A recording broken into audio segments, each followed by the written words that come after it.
Off the record, you can ask me who we're picking 9. I'm going to tell you who we're picking 9. I cannot disclose anything about the wedding. The Taylor Swift and Travis Kelce wedding just changed. Not the date, not the venue, but the size, the strategy, and the secrecy, all of it just shifted in a way that nobody saw coming. Sources revealed this week that the guest list has been scaled down dramatically from the rumored 300 guests to roughly 150. The couple has reportedly gone back and forth between inviting everyone and keeping it small and private, and as of now, they've chosen small. One source said it plainly, it's no longer going to be a massive blowout. And here's the detail that has the internet completely stunned. Taylor and Travis aren't even sure they're going to send formal invitations. No paper invitations, no calligraphy, no wax seals. They may skip the entire thing to protect their privacy. That means 150 people could find out they're attending the biggest wedding of the decade through a phone call, a text, or a whisper, and nothing else. Let's get into everything. Quit asking me and my mother-in-law about upcoming nuptials. Nobody's fucking telling you anything. The strategy behind this decision is pure Taylor Swift. She has spent her entire career controlling information. She drops albums at midnight with zero warning. She plants Easter eggs months in advance.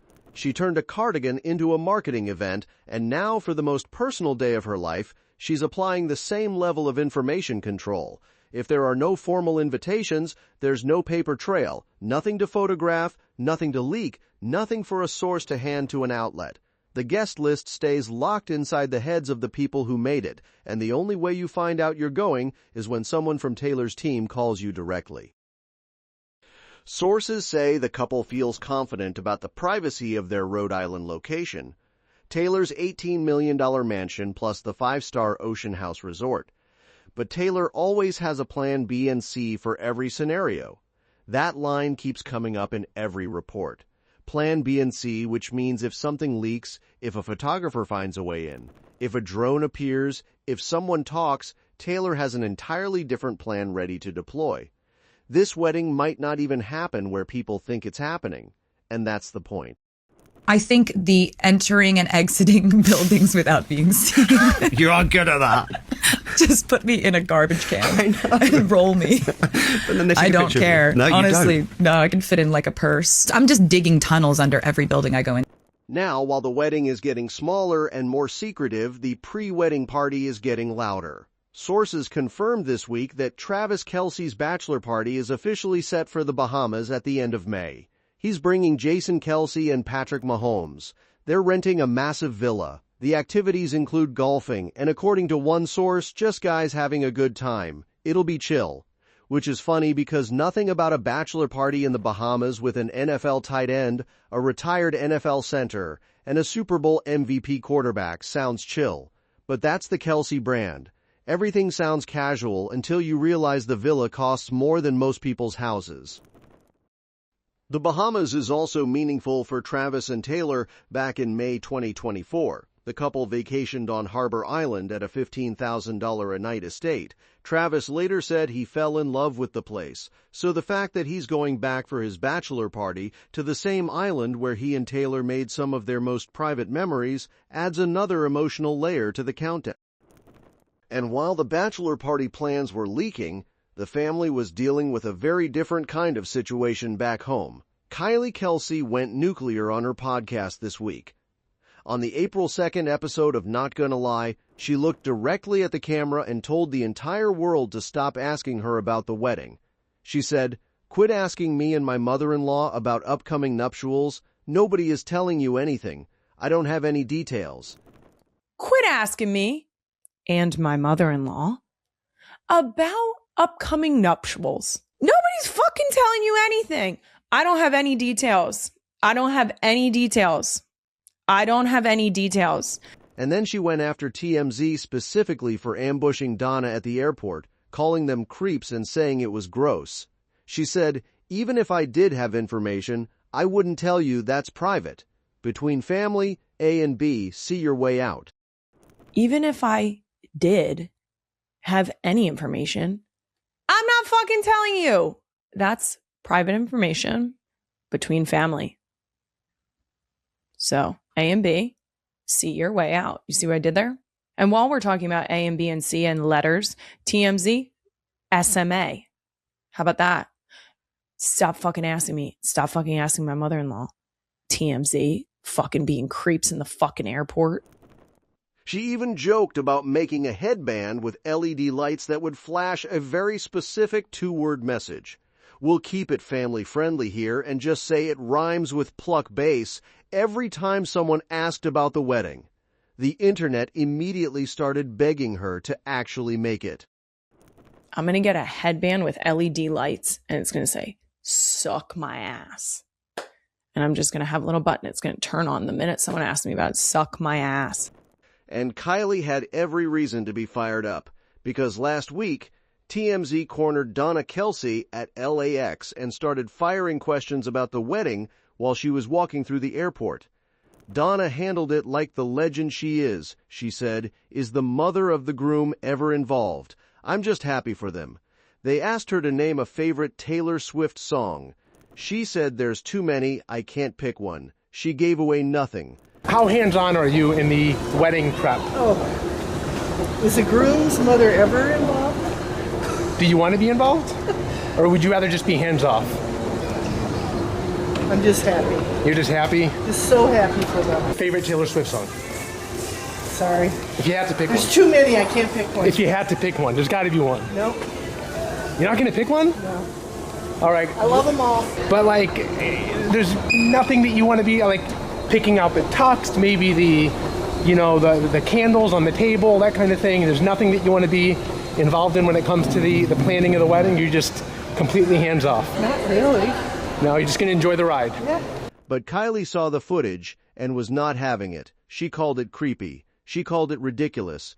And she made it crystal clear that the next person who tries to get wedding details from any member of this family is going to wish they hadn't. Meanwhile, the couple at the center of this fortress just quietly became pet parents. Taylor's security was spotted in New York City with a large white fluffy dog. Fans believe it's a Samoyed.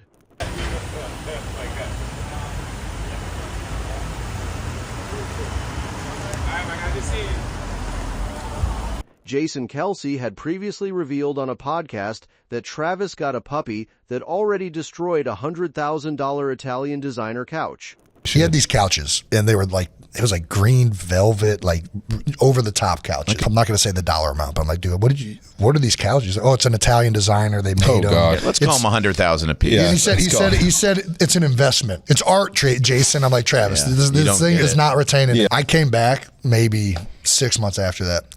And I come back, and one of the couches is like pushed up against the wall. I'm like, why'd you move the couch? And he goes and he pulls the couch back. He had just got a puppy. The puppy had chewed a hole in the back of it. Travis hinted on New Heights that Taylor got him a gift, and sources say the dog was a deliberate decision, a trial run for starting a family.